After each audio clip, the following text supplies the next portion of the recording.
On the trip, the thing I found the hardest was just to kind of see the desperation and kind of get a sense of the hopelessness that people on the streets have got to feel.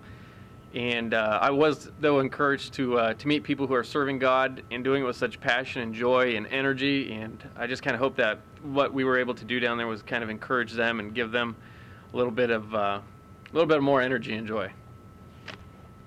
I think what stood out for me the most on the LA missions trip was the spiritual battle that was ongoing. And we often talk about it, but sometimes it's difficult to see it in our own lives. But when you are removed from your normal environment, you see people down there clearly doing God's work, and the people on the street just struggling with so much available to them and so much that is just being wasted, just not being utilized. The battle is just insanely clear, and I couldn't help but walk away with the feeling of responsibility that we have to do something a little more than what it is just to help these people out on a day-to-day basis as they continue to fight this battle. All right. The thing that stood out the most to me on the LA mission trip was the spiritual warfare that's going on in LA and everywhere surrounding us, and the no matter if you're sleeping on the streets or you're living in a high rise, we're all struggling, and we really need to put God at the center of our lives to really understand His greatness and the wonderful things He's doing in our lives, and that we're all blessed and blessed to be a blessing.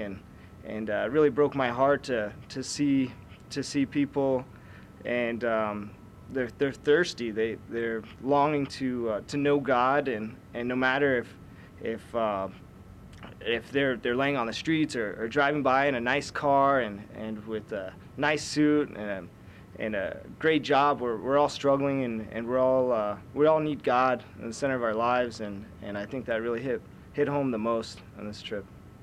I found the LA mission trip to be a very humbling experience. I think we take for granted the life that we live in Rancho Cerrita, and we forget about the people in our own country, in our own towns that have struggles, and the attitude that they have after sleeping on the street to come in for breakfast and be thankful that the sun came up today was just very enlightening, very eye-opening. Things that we take for granted, like water, was such a struggle for them, and had the opportunity to experience that struggle to find water. And I think it brought back just really laid on my heart the idea that we need to get involved in our communities. We have people in our communities here that are suffering the same things. The message was portrayed over and over on the streets in LA that people brought their troubles with them, that they came from somewhere else. And so if we can do something to make a difference here in our own community, we need to step up. One of the biggest things I noticed was the problem with mental health issues, and I just feel very blessed for everything I have. One of the most amazing things I found that going to Skid Row was all the resources that are available there. Although there's over 20,000 people, there's still not enough resources to take care of all of them. So, and the other thing that truly is missing is resources to help them in their faith with Jesus Christ. The biggest eye-opener for me was how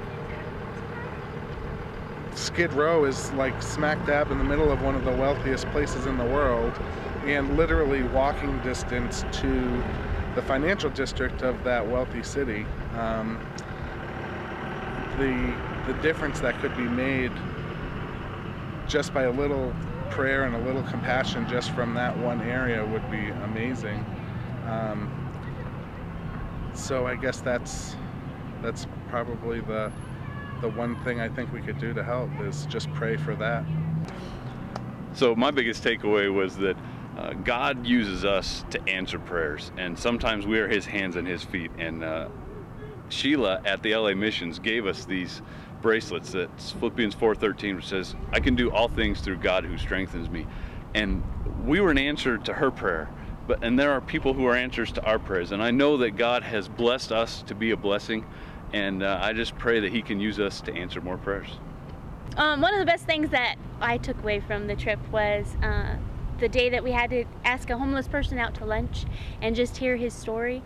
was really cool to get outside of our comfort zone and approach someone, but not only that, for him to let us barge into his life for the afternoon, and that was really cool. His main prayer request was that he would be able to find a job, and that just really hit home to the need that was out there. So awesome.